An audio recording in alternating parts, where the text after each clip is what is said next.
So without further delay, Cliff, welcome, thank you, and take it away.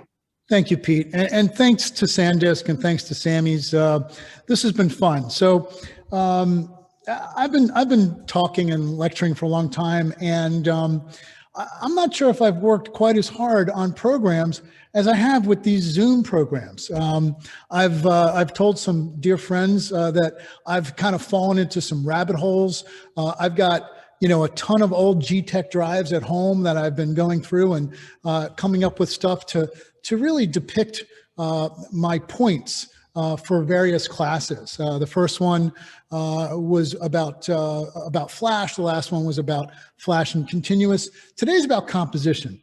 I wish I could have gone into all of the social media and all of the announcements program, because the title was a little weird, understanding the foreground background relationship to create three-dimensionality.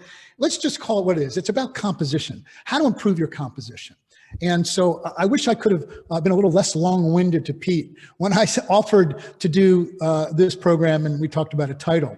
One of the things I'm staring at here, just segueing back to SanDisk just for a second, this is my little G drive here.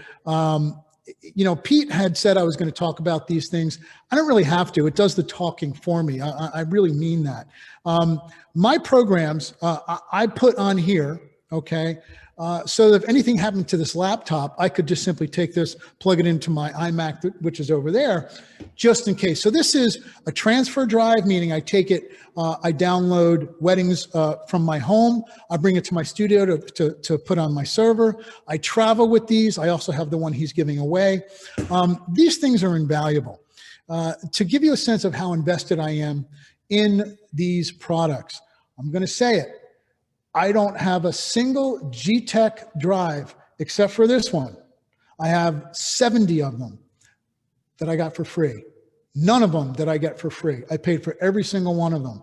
They are still all working, every single one of them. And I have, God knows how many. I have 4 terabytes. I have 6 terabytes.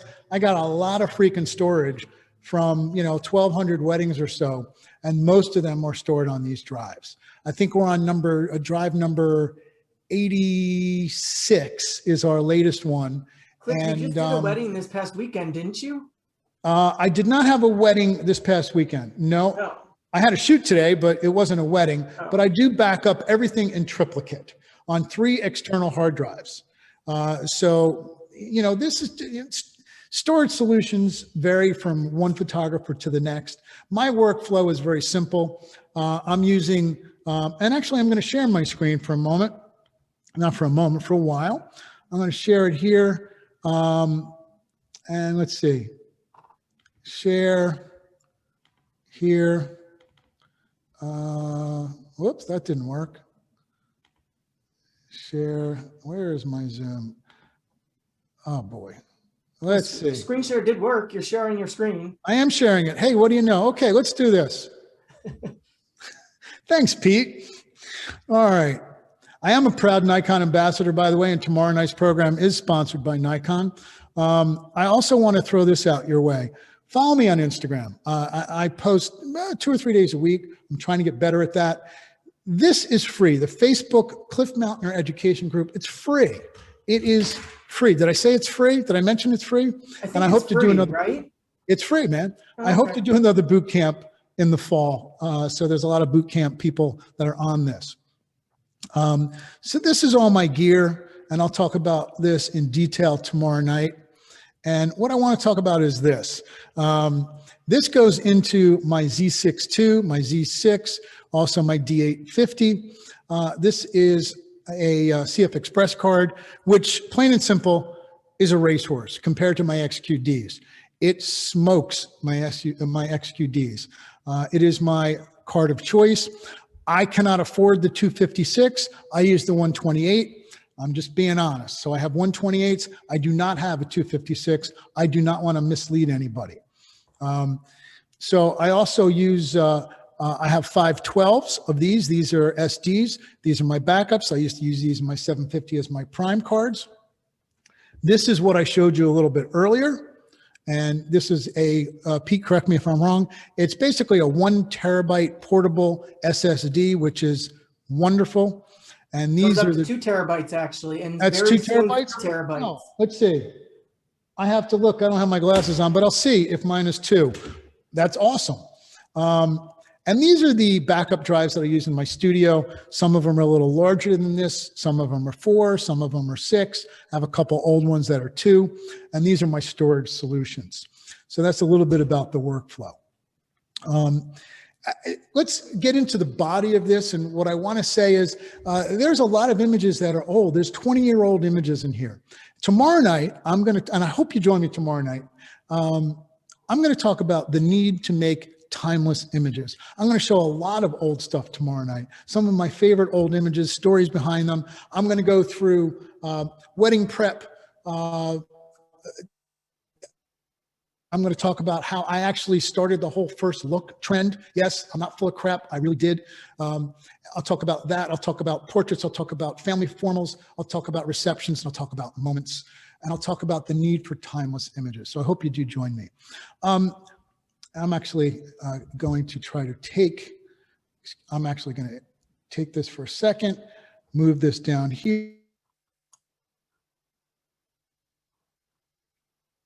Oop.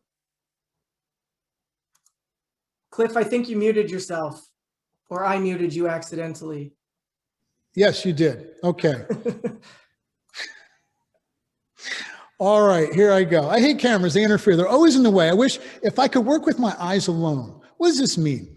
I really believe that if you don't have the technical aspects completely innate, okay, you can't create. It's almost like Johnny Cochran. If the glove doesn't, you know what I'm talking about. If it's not innate, you can't create. The whole purpose of my workshops, the boot camp, to empower photographers with the skills necessary to go after a style of their own. And if you're thinking about shutter speeds, f-stops, ISOs, focus, you're not creating. When I produce an image, I'm not thinking about any of that nonsense. All I think about is my composition. I think about my light. I think about composition. That's it. That is the only thing I think about. And the lenses are really an extension of our mind's eye. Malcolm Gladwell came up with the expression that you need 10,000 hours to master your craft. I don't know how many hours I've put in. I've been doing this. I'm starting my 38th year in professional photography. I really don't know how many hours I've put in, but I can tell you that for many years, all I do is look through the lens and make a picture, but I don't think about all the other stuff. I've showed some of these in my boot camp and some old seminars to depict just compositional theories, compositional ideas that I have when it comes to lens selection. This is a 14 millimeter lens. All right, 14 millimeter, it looks like it might be kind of a cool picture. I don't like it. When we go from here with a 14, okay, good composition is merely seeing the strongest way of seeing. It's just the strongest way of seeing. This image, okay, is taken with a 70 to 200. It's the same scene. She's in the same spot. But look at the difference in the impact of the photograph. We go from here to here. The only difference is I moved back and I used a long lens and I compressed the scene. This composition is far superior. Long lenses, okay, this looks like a muslin backdrop because I'm using a long lens. I'm compressing this scenario and I'm making this look like a painting, if you will. If I used a 24 to 70 and she was close to the background, I would never get the dimension that this image provides. Very important when I'm shooting women. I use at least an 85. Today I'd use my 105 for this. This is my old 85 1.4. Used to be my very favorite lens that I've ever used. And there's no distortion. It really flatters a woman. I get above them. I focus on one eyelash. I shoot wide open. And I still do images like this. This is probably 15 years old. This is a macro lens. Okay, I get very, very close. It's a 1-to-1, composing it in a certain way. The look of a macro lens is unmistakable. When I shoot details, at the beginning of the day. I'm not using my 24 to 70. I'm also shooting really, really deep depth of field. I'm shooting at around f11 or f16. So here's one that I wanted to show that is an absolute dreadful portrait. This is taken with the wrong lens deliberately. I did this for a series years ago, Nikon behind the scenes videos. And this is a 35-1.4. And look at her head. It's a 5 head, not a 4 head. This is awful. And then when we go here, we can see with the 85, the distortion is gone. Everything just kind of flows. It's a really lovely portrait. I just get above her, focus on one eyelash, but you can see the vast difference in just the look of this. The composition changes. Once again, similar situation. So many weddings, you'll find me doing this at, I would say most weddings, if I have a few extra minutes towards the end of the wedding preparation. And I'll actually go into this a little bit tomorrow with the anatomy of a wedding day. And so positioning myself here, just feeling the composition. What I do with composition, the way I like to put it, I kind of do a dance. I have the camera up to my face and I'm just kind of maneuvering my way until I'm comfortable with what I see in the frame. It's just an unconscious consciousness, if you will. I'm thinking about what I'm seeing. Jay Maisel, one of my favorite mentors of all time, one of the greatest, most influential photographers ever. He said one day, he said to me, take a look at what you're looking at. And for a photographer, that just blew my mind. That's just it was such a profound statement.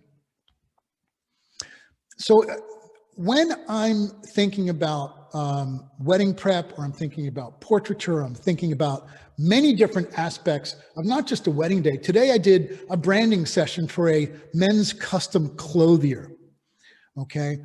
I'm gonna set the stage for the moments, but I'm not going to stage the moments. I would much rather have a more organic reaction that my clients are providing rather than me telling people what to do. I'm not going to go to a bride and say, get in the mirror again. I want to get the mirror shot. But I might, if the mirror's in there, I might close some blinds. I might turn off some overhead lights. I might declutter things. I'm not a photojournalist anymore. I was for a long time, but I can decide what I have within my frame without being too obtrusive. And that is what I'm going to do. To compose a subject well means no more than to see and present it in the strongest manner possible, okay? This was a scenario where Kate, the bride, said to me, I have this letter and I want to read it, do you want to photograph it? It's from Stephen. I said, of course I want to photograph it. She said, where do you want me to sit? I said, how about right here in this great light? So I chose the spot where she was going to read this. So this is not photojournalism, but I set the stage for the moment to take place without staging the moment. I had nothing to do with the women in the background and where they were placed, where they were watching from. All I did was try to put Kate in the right spot and then fill the frame the way my eye saw best. Same situation here, the balance of the gown on the left, the bride on the right with mom. And I did say to them, this is not candid, this is not photojournalism. I said, hey, would you guys go over there in that lovely light and just talk to your daughter? I did not say, touch her face, hold her hand. I didn't go that far. Those are not things that you're gonna find me doing. This is a kind of a wide lens, and yes, I did position everyone here, so I set the stage, and I set the stage here too. This is a groom's son helping him get ready, and the secret here, and I'm going to talk about this tomorrow night, is really making sure that I'm juxtaposing highlights and shadows, so that little light on his face, okay, is juxtaposed against something a little darker. That's why you can see the highlight. So the composition here was deliberate. All right. And once again, I stepped back with a long lens. I found where the window was, okay? Earlier, she was not in the great light. And I said, hey, Meredith, can you take a few steps this way and a few steps that way? And then I let the brides continue. So you can say to your clients where to go for what they need to do. You don't have to say, okay, I want you to put that earring on again. Okay, do that bow again. They're just doing the bow for the first time, but they're just doing it in really, really beautiful light. So from a compositional standpoint, I've already placed them in the situation where I know I'm going to get really nice composition. Same thing there, setting the stage. And one more time, I asked these people to take a few steps towards me because the light was not hitting them where they happened to be. So don't be afraid to reposition people. Don't be afraid to ask people to do something for you. They're basically, you're helping them help you, help them help you, I guess. This is a funny story. Wedding planners. Oh man, let me tell you. I spoke with an amazing planner today who I'm looking forward to working with. And then there are some that are not so amazing. So this particular planner, I won't talk about who they are. I won't even say where it was. But it was Grounds for Sculpture a couple of years ago. And they drove me crazy. They kept telling me where they wanted the first look to be. That's my job, okay? And as they made everything later and later and later, I had to choose 3 different places where I was going to choose where the first look was going to be. They were so late with the makeup and everything else, and they were just causing all kinds of problems. The bride was really stressed because of the planner. I literally had to find 3 different places for the first look. Why? Because if I had set the stage for the moments to take place without staging the moments in the first space, the light would have been brutal. So what I wanted to do here, and I'll talk about this tomorrow, this is at 1:30 in the afternoon, and I needed the best light. So I put my subject between me and the sun, and I did the first look, but I put her in that spot, set the stage for that moment to take place, where I knew I was going to be able to succeed as opposed to fail. Set the moments. Set the stage for the moments without staging them. Cliff, we have a question sort of about this. They want to know how you're metering these shots. In the camera or handheld? Well, I'm going to go this far. I don't want to give a snide answer because the answer really, what I want to say is, who cares what the settings are? But how am I metering? I don't meter, all right? I estimate. And they have this wonderful thing on cameras, which, and again, not to be sarcastic, I apologize, but they have LCDs. However you think you need to get there, just get there. Now they have mirrorless cameras. So metering, I cannot tell you the last time I looked in a meter. I don't look, when I look through my mirrorless viewfinder on my Z6 II, I don't look at the meter. I look at what's going on in the LCD. My electronic viewfinder is phenomenal. If you're not shooting mirrorless, what I would do is get close, okay? There's a whole thing that I can get into, which I get into in my workshop about, you know, matrix metering and darkness and brightness and aperture priority and manual and all this. I don't have an hour. I'm trying to get through a different type of class. But if you're shooting mirrorless, just look through that viewfinder. If you're shooting a DSLR, which I certainly think you might be, take the picture and then adjust the exposure from there, and you'll get there. I'm looking for faces. I'm exposing for faces. I'm not metering for faces. Does that make sense? I hope it does, okay? I don't meter. Rule of thirds. Let's go there for a second. Let me preface all of these rules by saying there are no freaking rules, but let's talk about rule of thirds, all right? You're basically giving the opportunity to provide comfort to the viewer, to give space to the viewer, okay? To place that subject in an area which is not considered, this is a formal photography word, a merger. If I put that subject smack in the middle, I think there would be some discomfort. The other thing I'm trying to do, which I'll talk about in a little bit, is basically up in the frame, down in the frame, you know, high, low. That's another element of composition. If you notice, her head, okay, is very carefully placed within the frame so that her head is not touching the greenery. It is only in the water. I did not want the horizon of the water breaking her head. I didn't want it going through her face. So I'm standing on my tippy toes a little bit, making sure that the composition was exactly what it is right here. Same thing, sort of rule of thirds, okay? And giving them some space to look, more of the same. This is just a portrait that was in my studio about 2 weeks ago.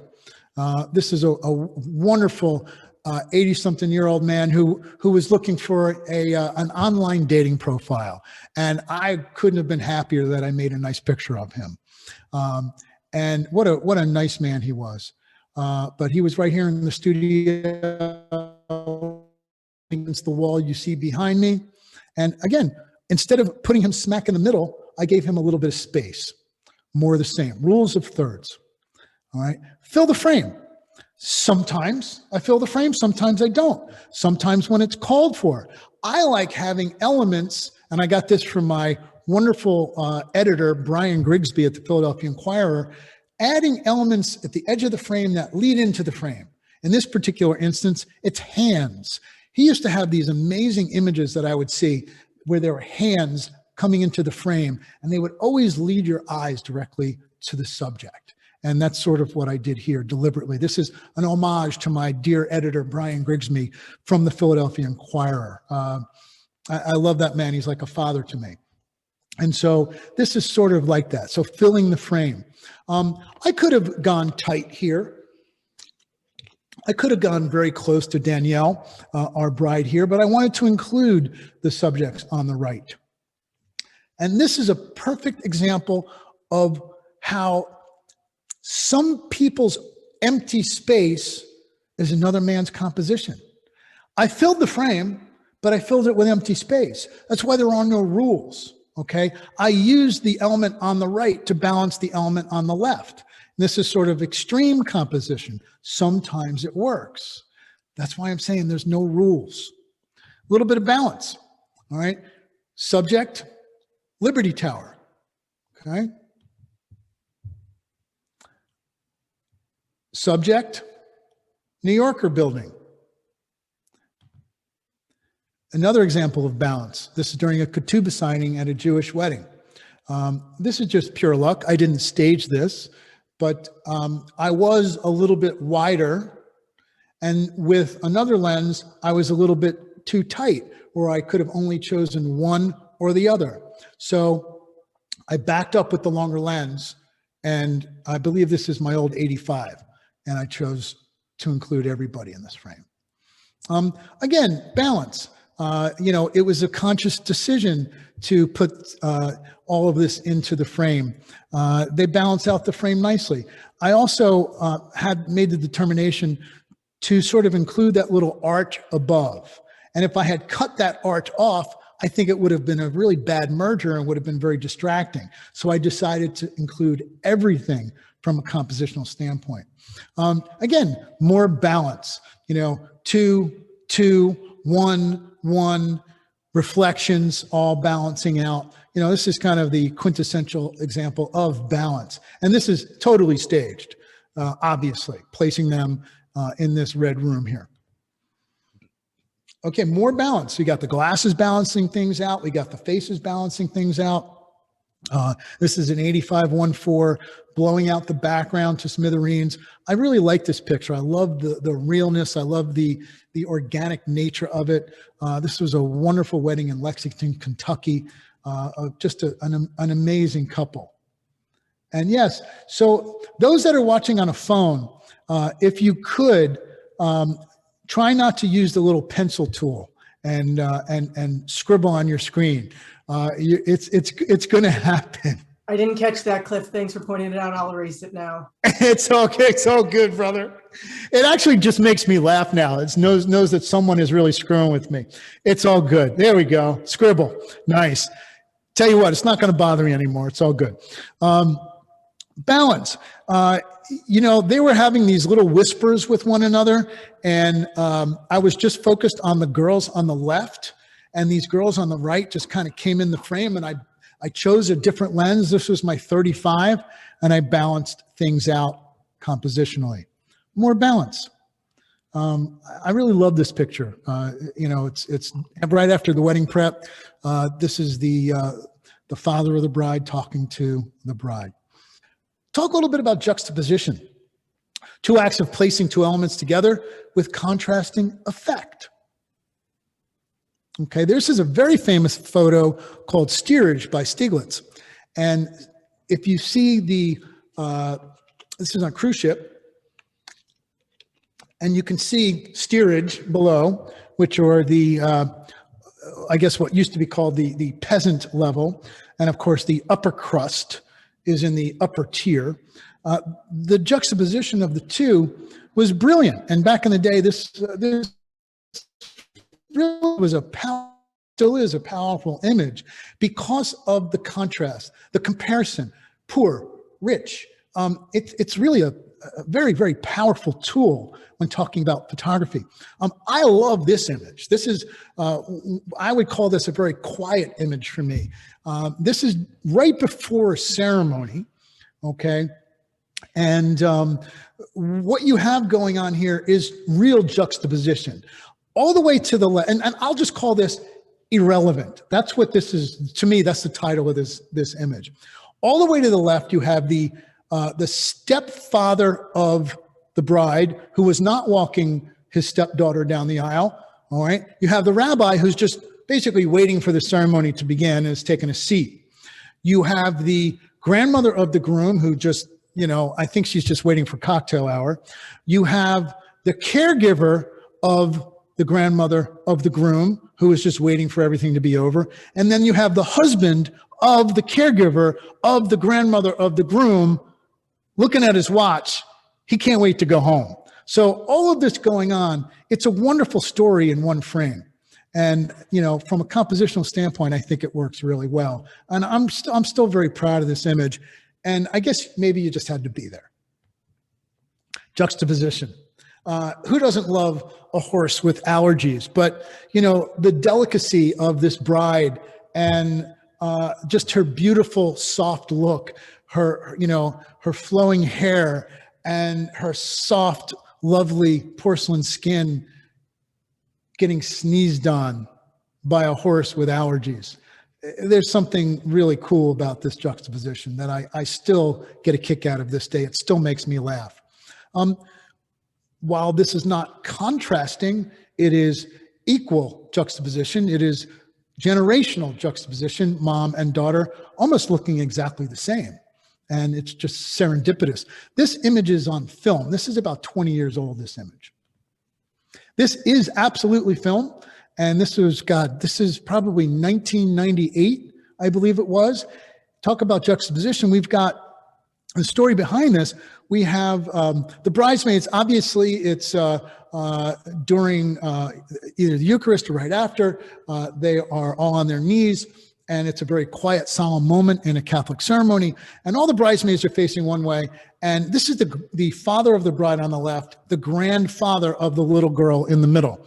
And this little girl was all over the place. She was hysterical, and he was trying to keep her under control. And just, I really do love this little play going on here. And there just happened to be one overhead light hitting the little girl. And it actually works really well from a juxtapositional standpoint. This is an old favorite. I think this is 97 or 98, one of my first weddings. And I noticed this couple, as I was shooting the bride and groom walking down a little pathway, and I was photographing them, and I saw this couple on the left. They were sort of mimicking the bride and the groom. And as the bride and the groom were sort of snuggling and touching and kissing, because that's what I tell my couples to do, take a couple steps and, you know, hug her, talk to her, kiss her, love on her. And the couple on the bench was doing the same thing. So I decided, okay, I'm going to make a picture out of this. I stepped onto the grass and shot into the scene, shot the couple on the bench, and this groom just happened to kiss her on the shoulder. And I got that juxtaposition going on there. I really do. This is an oldie but goodie for me. If we have a question sort of, and it's about several of your photos, some are black and white and some are color. Do you do that in post, or are you shooting some in black and white? Well, when you shoot digital cameras, everything is color unless you choose to shoot in black and white monochrome mode. Right. Some of those black and white images, like that last one, that was shot on film. That was Ilford XP2 Super. So that's truly black and white. Anything shot in my Z's or my DSLRs or anything like that was shot in color, and we decided to do it in post afterwards. Is there an advantage to shooting in color and doing post afterwards, or is the black and white not as sharp? No, I don't think it matters. If you have a good method of making images black and white afterwards, I don't think it matters. I think you should do it in color and do it in post. I think that's fine. There are certain cameras that have certain settings, like my Z's have certain settings, picture control and things like that. I can get beautiful monochromatic images out of it, but I do it in post. Okay, I use my raw files and I do it in post, and I really love it. And my studio manager decides what's black and white and what's color. It's interesting you asked this question, because I will say this. I'll go back for a second. I think this image would not have worked in color, Pete. I think it's harder to shoot in color because of the distractions that are included. If you're trying to capture a moment, okay, I really believe that if the composition is not strong, you're going to have a lot of problems, and you can just make them black and white. You might make a better image. That said, I think emotion works better in black and white. I just do. So I think both genres, black and white and color, have their advantages and disadvantages. So sometimes, and also when there's color shifts, things like that. Was there another question along those lines? Okay, cool. Impact. This is one of the most famous photographs of all time. This is Eddie Adams, the Saigon execution. I don't think anybody can look at this image and give just, this is mind-blowing what he saw, what he experienced. We know what's going on. It tells the story. The impact of this photograph is unmistakable and will remain so throughout history, okay? I'm shooting weddings, okay? I'm shooting portraits. I'm shooting corporate branding. I'm shooting advertising. I'm not seeing this, but the point is sometimes impact is really what we're after. When I judge WPPI's competition, the number one thing that I'm looking for is impact. While I can only speak for myself, there might be some other judges involved that maybe they are thinking, oh, well, the highlights are blown out. And if it's a really strong image, I just want to do a face palm, and I want to say to that judge, what the hell are you looking at? Look at this amazing image, and you're worrying about a blown highlight. Well, do you think Eddie was worried about a blown highlight from the back of that building?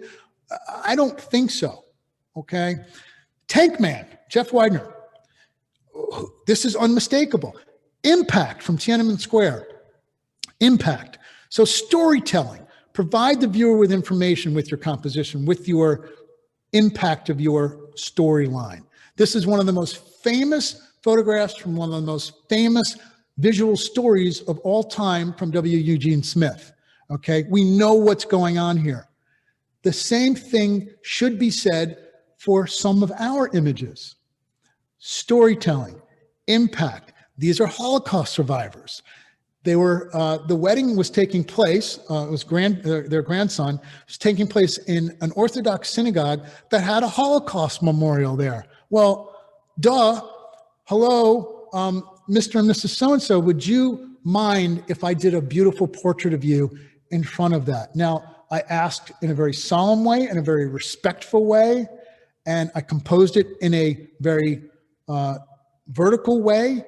Okay, I love this photo. Just the juxtaposition of her joy and his just kind of stoicism.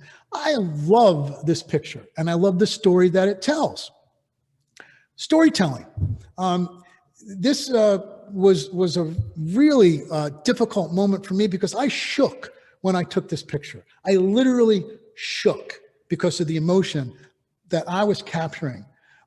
They grabbed some flowers, and I'll tell this story again tomorrow. I hope you don't mind. He grabbed some flowers on their way out of the church. By the way, this is Joe Biden's church. This is St. Joseph's on the Brandywine. And they grabbed some flowers. I had no idea where they were going. I followed them out the door. I didn't know where they were going. I went to a couple of different areas, not knowing where they were going to be. I just happened to land in this spot, and he broke down just as I got into this spot, and he broke down into tears. This is his grandparents' grave. His last name is Tagani, and he's paying respects to his grandparents who raised him on this wedding day. And this is the most important moment of the day for him. Storytelling. So, composition. Well,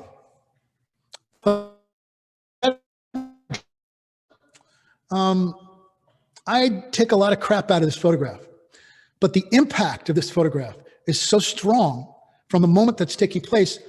I'll spare you the details and I'll tell the story tomorrow night. The grandma wanted to smell the rose from the bouquet. All right, there's more to it, but the impact of this photograph still to this day tugs my heart. But I wish that the IV thing wasn't sticking out of the bride's head. I wish that the white element on the top right wasn't there. Who gives a crap? Impact. This bride saw that image, was inspired by it, wanted to go visit her grandmom before the wedding. Impact. This one also for me, there's a lot going on here. The story is very, very sad, but it's at the Basilica of Saints Peter and Paul in Philadelphia. I had learned that the man on the right, his wife had passed away very shortly before this ceremony. I kept that in mind. And as the bride was behind me walking down the aisle, I took a little chance. Now, it's a long aisle, folks. It's a long aisle. I didn't take much of a risk. I knew I was going to get the bride coming down, but I noticed the man just kind of looking down. He was obviously reflecting. I do believe in my mind and in this story, in this photo, he is thinking about his deceased wife. And everyone else is staring at the bride and he is looking down. And I had to capture this image. And everything, every element here works for me, and the impact. Storytelling. This is a bride who's about to give her daughter away on the wedding day, and it's got the family photos up on the wall. You know, it's a story. Once again, if I did not have the clock in there, maybe it wouldn't have been a strong photo. I do like this picture. I think it's strong. It's literally, 7 minutes before he's going to walk down the aisle. Leading lines, compositional elements. So I don't ask the question, how do they get the Supreme Court steps empty? No, it's not Photoshop. It was about 20 degrees. So kudos to the bride and groom. It was also March a couple years ago, and Supreme Court was not in session. And I did ask, and I don't want to get anybody in trouble, but I guess it was a Capitol policeman, God bless them. I asked him to just kind of hide behind a pillar for me. So there was a police officer up there who just for 1 second hid behind a pillar so I can get an empty steps. So the lines here are so strong. Lines, use them, okay? In this situation, I think a center composition for the couple works. I posted this image yesterday to talk about it. And again, sort of rule of thirds here. There's a lot of things going on. A lot of things going on here. Very strong compositionally for me. And I did not shoot this with a wide lens. It's actually shot with a 7200, and I got back pretty far. So I'm going to go a little quicker because I overdid this one. I really did a lot of research. So more lines, horizontal image, vertical image, the lines of the rainbow. All right, use your long lenses, okay? Use your long lenses to isolate your composition, isolate your subjects so that not a whole lot of crap is in the photo. Sometimes you don't need all that crap. Longer lenses and shallow depth of field can really clean up an image. When you're doing wedding preparation, I'll put that 85 1.4 or 1.8, and I'll put the 105 1.4 on, and that's what this is. And I'm going to try to eliminate as much clutter as possible. I opened the door because her dresser was a mess. So I tried to open the door, use a little bit of a longer lens, and isolate. A lot of other stuff going on there. Shallow depth of field worked for me. And again, shallow depth of field, more of the same. The drapes, you don't necessarily have to rush if you don't want to. If you've got some interesting things to say, we can run a little bit longer. I don't think it will be a big issue. Okay, cool, Pete. Thank you. Yeah, I will jump in if it's going way too long, but you know, great. Another 10. No, I don't think it'll be more than 10 minutes. All right. But I pride myself on being pretty prompt. But listen, when you speak for Nikon on a stage, if you go 1 minute over, you get the hook. So I'm pretty used to being prompt. And also, when there's speakers after you, by the way, 1 year ago I was a WPPI, and I hope we can get back to it, to live conventions and in person. Yep. And my point about that, Pete, was when you have people that are speaking before or after you, okay, being on time is just being courteous. So that's really what I had in mind, but I guess I don't have to be so courteous today. So once again, isolating, shallow depth of field. That is one of my best friends, is shallow depth of field. It's no secret that I used to have my 85 1.4 as my best favorite lens, and now it's my 105 1.4. And I can just eliminate so much crap from a scene shooting wide open. Okay. And you also lose the texture of backgrounds when you're shooting wide open. It's a really beautiful thing. Now, this is my assistant that was shooting me, shooting this woman, all right? And just to give you a sense of what I'm trying to do to isolate, okay? Long lens, shallow depth of field, and I'm isolating my composition. Framing, all right? Frames within frames, okay? This was actually I believe this was for the Nikon D780 campaign. And so this is not a real couple, but what I did, I deliberately placed, you can call them posed, I call it prompt, and I placed them in this window. And just that little gesture was really important, but I'll talk about gesture tomorrow, what it means and how important it is. Otherwise, it's just a picture. And so, again, framing, I carefully composed this image. I carefully included all of the elements on the left and the right because they were being hit by beautiful highlights from the windows. And I thought, I felt, I believed everything was leading towards the subject, which added to the composition. Frame within, this is frame within a frame of sort, okay? Frame within a frame. This is a window. I deliberately decided to include the left and the right side here of this, this windowsill. I love that last shot before, Cliff. That really looks like you're looking into the one before this one. It really looks like you're looking into the house. It's very three-dimensional into the back. Well, what, Pete, what are exactly we? We are essentially, we're photographic voyeurs, okay? It's how we are looking into the scene matters. And the way we see it matters. And yes, it's sort of a peek in. This is a really old mansion in Philadelphia that they allowed me to use for the campaign. And I deliberately chose this place because I love this building, this old mansion. And I loved the light it provided. I loved, and tomorrow I'm going to talk about it a lot, and a little bit in a few minutes, the juxtaposition of highlights and shadows and what it enabled me to do. I love dark rooms with light coming into it, but thank you, Pete. And framing, putting this couple you know, between everything is leading to their faces, between the overhanging, I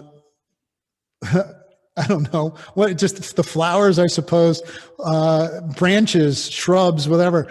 Yeah, And look like tulips maybe. yeah, and the candles. I think are they tulips or roses, or I think they're roses. I'm not quite sure, but it was really quite beautiful. Someone just texted me something really funny. Sorry. Framing.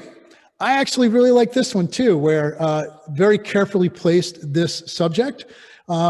If you look closely and where her head is placed, I'm raising the camera a little bit so that I don't have the darkness of the water, the edge of it, cutting through her head. Okay, that's important. Little things.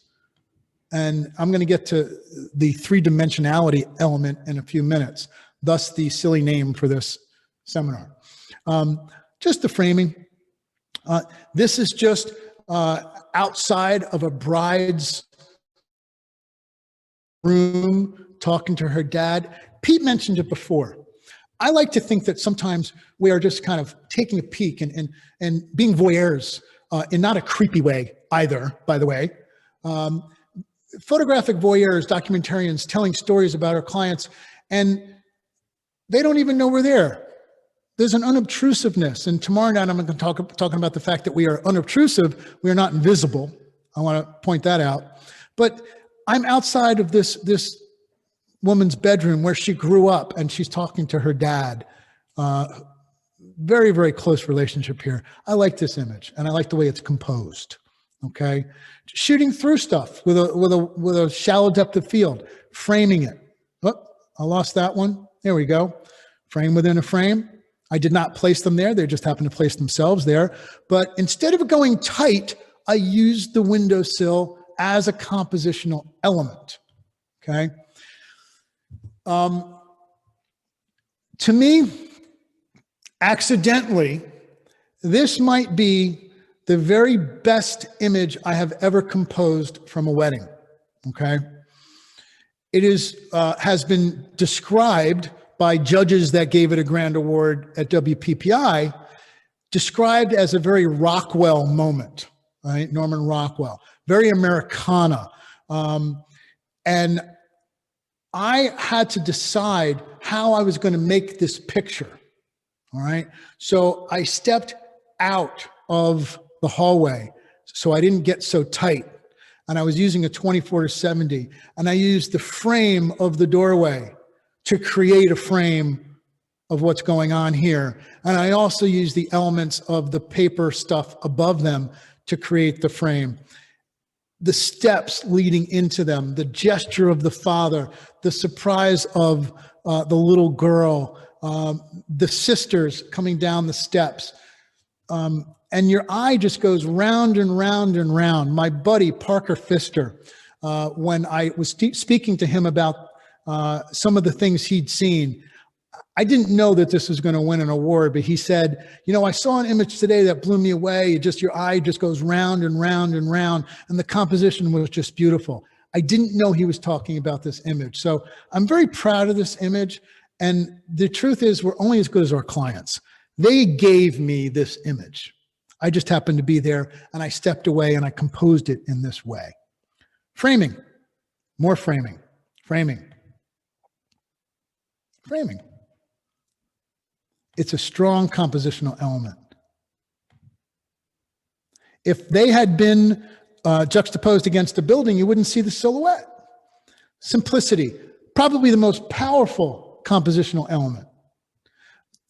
It's just so strong. Why put all kinds of crap into your photos if you don't have to? This is a truly traditional portrait in the bride's home with a lot of very traditional compositional elements in it. All right. Why look past the simple when it simply works? Why use layer upon layer upon layer to confuse the eye?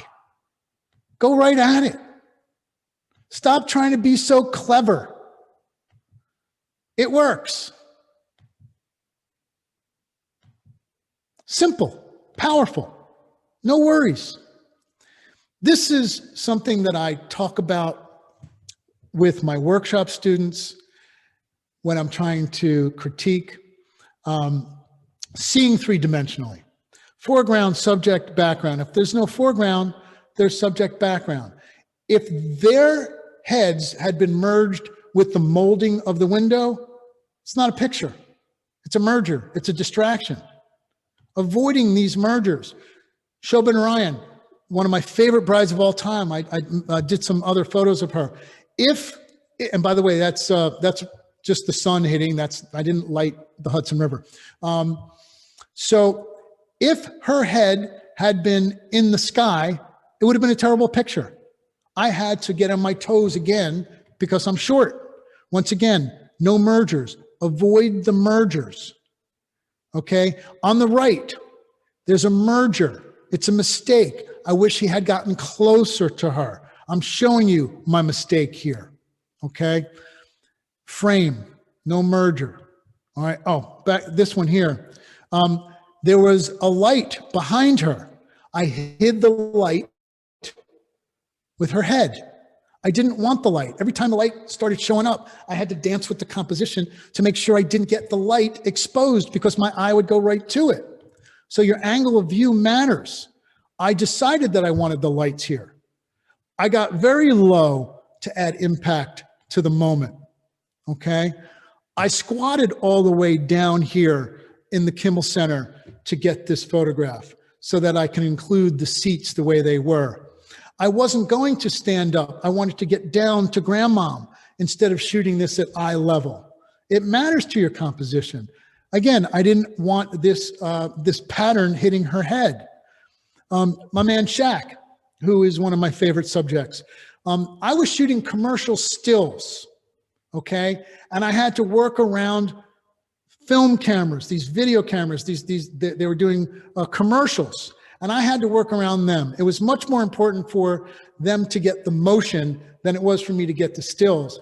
And I was very frustrated because if you notice, I had to be a little bit to the right and I was skewed. And of course, the director of photography, God bless him, great guy, allowed me to stand to his right. They got the perfect composition. I could not. Merger, it bothers me. It really bothers me that I couldn't get his head directly against a brick wall and there's a line going through his head. Seeing three-dimensionally matters. Creating dimensional light. Caravaggio, create that, that direction. So we're going to get direction from the right side, adding texture, using a long lens to compress, balancing the composition. I don't know what's going on there. Oops, something underneath there, another layer of the slide. I told you I was working on these slides for a while. Maybe I didn't proof them enough. Shadow's my canvas, light is my paint. I'm going to talk about that a lot tomorrow night. But when you have highlights juxtaposed against shadows, like Rembrandt, okay? I'm not comparing my work to Rembrandt. Stop, stop. It's an inspiration. Using highlights juxtaposed against shadows to give me compositional elements that work, okay? Painting, compositional elements. Portrait of a young woman. The composition is spectacular. Light is a language. Joe McNally does a phenomenal talk about the language of light, okay? The composition, where you place yourselves, where you place your subjects, where you place your light matters. When you feel like putting something into your picture or do not know what is the matter with it, take something out, okay? This was a frame, you know, I didn't love it. It looked fake. That made it a stronger image. I went closer and a more shallow depth of field, all right? Rather than using light to enhance my subjects, I use my subjects to enhance my light. Sometimes light is my compositional element, and I use it for balance.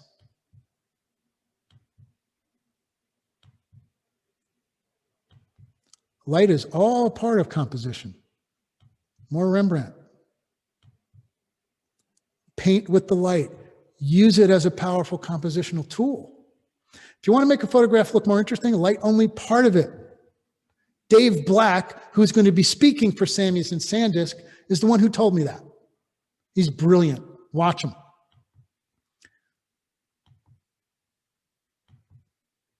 Get the subject away from the background for a more simple composition. If they had been too close to the leaves behind there, okay, it truly would have been distracting to the background. Get them away from it, far away from it. The texture of the leaves would be distracting. So I brought them away, used a shallow depth of field, isolated my subject. Try it. When I do my workshops, I try to pull people, pull the subjects away from the background so that they can get more of a three-dimensional look, if you will, and use a shallow depth of field. Silhouettes are shadows juxtaposed against highlights. It's the opposite. Composition. This one had to be composed carefully because, again, I was raising the camera a little bit, using my LCD, my tilted screen, to focus, because look at this image closely, and what if their heads were cut off by the horizon of the water? It would be a terrible picture then. Again, be careful with your silhouettes that you place them in the right spot. More compositional tips, right? Environmental portraits, you know, decide what you want to include from a compositional standpoint. To me, the tree was important here. All right, I wanted to include those, that face above there at the Franklin Institute. Simple environmental portrait, very simple, shallow depth of field, isolating my composition. I decided I want a little bit more, and I decided to put them in the center, and I broke some rules. I wanted to include and decided to include the dinner table at the reception. The wider the lens, more complicated the composition. All right, you got to be a little bit more careful with what you include when you use a wide lens.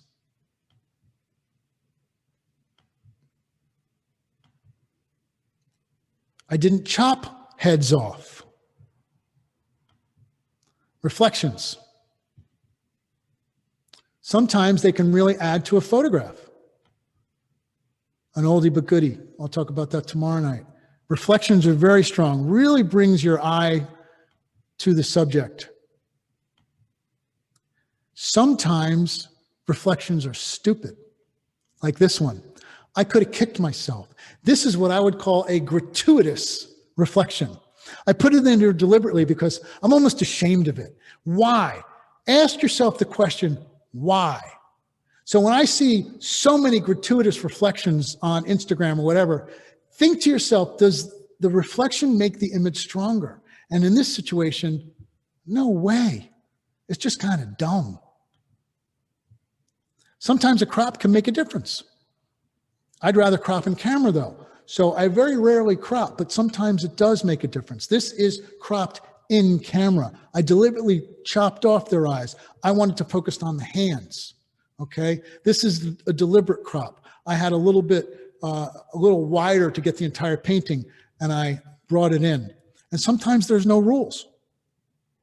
Consulting the rules of composition before taking a photograph is like consulting the laws of gravity before going for a walk. Edward Weston. So this composition might make no sense to some. For me, it worked. It's probably 18 years old. Same thing here. I showed this a couple weeks ago on Instagram. It might make no sense, but it kind of works. You know, I chopped some heads off. Might make no sense, but it worked for me. All kinds of terrible composition going on here, but there's a lot going on and it kind of works.